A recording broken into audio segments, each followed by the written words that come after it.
परमात्मा के प्रेमियों और जिज्ञासुओं को मेरा नमस्कार है और इस सत्र में उनका स्वागत है। पिछली दफ़ा मैंने परमात्मा को डिफ़ाइन किया था, समझाया था कि प्रभु या परमात्मा गॉड क्या है और उनको प्राप्त किया जा सकता है। हालांकि उनका नाम नहीं, स्थान नहीं, आकार नहीं, पर वो हर जगह मौजूद हैं। इसकी एग्ज़ाम्पल मैंने पानी के कणों से दी थी और उनको प्राप्त करने के लिए हम दो तरीके अपना सकते हैं, योग और ध्यान। योग को मैंने बताया था अष्टांग योग। सेज पातंजलि जो 2600 साल पहले हुए थे, उन्होंने अष्टांग योग बनाया था, जिसमें यम, नियम और आसन और प्राणायाम, ये 4 स्टेप थे जो मैंने पिछली दफ़ा बताए थे। इसको मैं आगे लेकर चलता हूँ।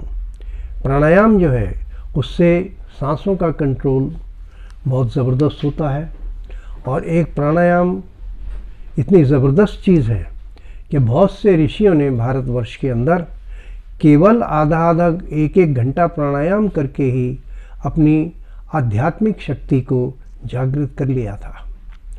ये इतनी ज़बरदस्त शक्ति है प्राणायाम, सांसों का कंट्रोल, लेकिन हम उसको थोड़े से समय के लिए इस्तेमाल करके और बाकी के दूसरे जो अवयव हैं उनका प्रयोग करके आगे बढ़ेंगे। तो प्राणायाम 10 मिनट के लिए किया जाए तो वो काफ़ी होगा, जिससे कि आपकी ब्रेथ कंट्रोल आ जाए। प्राणायाम का सीधा फ़ायदा होता है कि थर्ड आई की जो पोजीशन है आपकी, यहाँ पर कंसंट्रेशन जमता है। तीसरा नेत्र जो है आपका, यहाँ पर दोनों भवों के बीच का स्थान, वो आज्ञा चक्र कहलाता है। यहीं से प्रभु की आज्ञाएं प्राप्त होती हैं इंसान को। तो इस जगह पर ध्यान केंद्रित हो जाता है और ये प्राणायाम का नतीजा है। उसके बाद प्राणायाम के बाद अगला स्टेप है प्रत्याहार। प्रत्याहार का मतलब ये है कि संसार और संसार की चीज़ों से अपने आप को हमें खींचना है।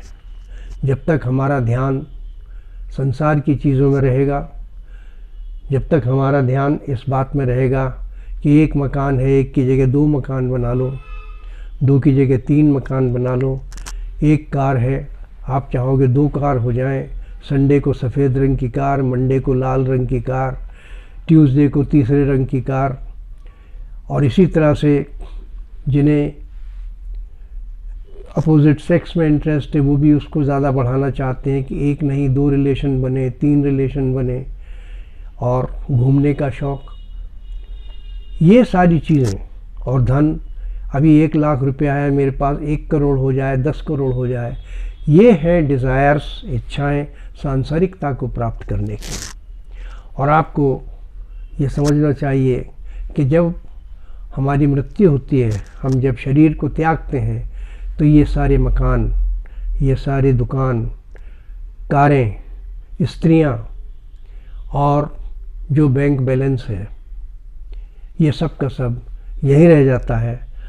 शरीर भी यहीं रह जाता है, केवल आत्मा बाहर निकल कर जाती है। तो हम सारा जीवन गुजार देते हैं उस चीज़ को इकट्ठा करने में जो हमारे साथ नहीं जाएगी, और जो चीज़ साथ जाएगी, आत्मा और परमात्मा का ज्ञान, उसके ऊपर हम बहुत कम ध्यान देते हैं।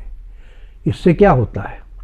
इससे सबसे बड़ा नुकसान ये होता है कि जो सांसारिक चीज़ों में हमारी आस्था है कि मेरे 2 मकान है, 4 हो जाएं, कार 1 है, 3 हो जाएं, इसी तरीके से और चीज़ें हो जाएं, तो उसमें क्या होता है कि हमारा सारा ध्यान उसी तरफ लग जाता है कि इसको और बढ़ाएं और बढ़ाएं और बढ़ाएं, और वो बढ़ते बढ़ते हमें कभी भी छोड़ता नहीं है। और फिर हमारी इच्छा होती है कि मुझे एक बहुत बड़ा बिल्डिंग बनानी थी जिसमें कि खास किस्म की चीज़ें हों, और उसी वक्त आपकी मृत्यु हो जाती है।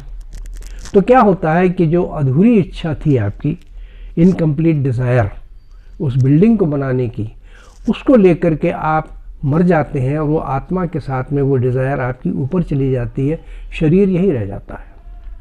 वही डिज़ायर जो कि इनकम्प्लीट है आपको दोबारा दूसरे जन्म में लेकर आती है। दूसरे जन्म का कारण केवल यही है कि सांसारिक चीज़ों में हम आस्था रखते हैं, अट्रैक्शन रखते हैं, आकर्षण रखते हैं, उनको बढ़ाते जाते हैं और वो कभी पूरी नहीं होती। जहाँ आपकी एक इच्छा पूरी होती है तो दूसरी पैदा हो जाती है, दूसरी इच्छा पूरी होती है तो तीसरी पैदा होती है। इसका सिलसिला कभी ख़त्म नहीं होता। आप संसार की कोई भी उदाहरण ले लीजिए, एग्जाम्पल ले लीजिए। इसलिए हमें ये सीखना है कि सांसारिक चीज़ों से मोह कैसे छोड़ा जाए। जैसे ही सांसारिक चीज़ों से मोह छोड़ेंगे तब आपका ध्यान परमात्मा की तरफ मुड़ेगा और वो ज्ञान, वो आनंद, वो शांति प्राप्त होगी जिससे कि आपका ये जीवन सफल होगा और आगे का जीवन भी सफल होगा और ये सांसारिक चीज़ें यहीं रह जाएंगी। इस बात को जानना कहलाता है प्रत्याहार। धारणा, ध्यान, बात की बातें हैं। पहले हम शुरू हुए थे यम, नियम, आसन, प्राणायाम चौथा स्टेप था और प्रत्याहार ये है पांचवा स्टेप। तो पांचवा स्टेप हमारा ये है योग और प्राणायाम के बाद कि हम सांसारिक चीज़ों से अपने ध्यान को खींच लें। यही हमको आगे नहीं बढ़ने देगा और जो इच्छा अतृप्त रह जाएगी, इनकम्प्लीट, वो हमको दोबारा जन्म में धरती पर वापस लाएगी। इसलिए हमें सांसारिक चीज़ों को प्राप्त करने की इच्छा पर कंट्रोल करना है, उनको त्याग देना है। ये कहलाता है प्रत्याहार। ये बड़ा मुश्किल स्टेप है लेकिन समझदारी से हम इसको पूरा कर सकते हैं।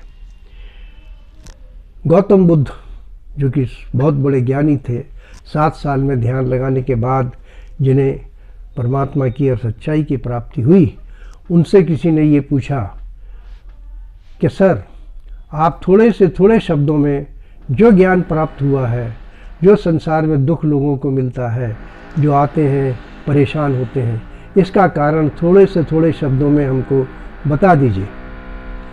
तो गौतम बुद्ध ने केवल एक शब्द कहा था उसके जवाब में। वो शब्द था अटैचमेंट, अर्थात मोह। जो अटैचमेंट है, जो मोह है सांसारिक चीज़ों से और संसार की क्रियाओं से, वही हमको बार बार वापस लाता है। वो ख़त्म नहीं होता, अतृप्त इच्छाओं के रूप में हमको वापस लाता है। इसलिए अटैचमेंट या मोह ही एक कारण है सबसे बड़ा जो कि हमें पुनर्जन्म के लिए लेकर आता है। तो इसको त्यागना प्रत्याहार कहलाता है, पांचवा स्टेप। इसकी प्रैक्टिस लोगों के ज्ञान से हो सकती है। उसके बाद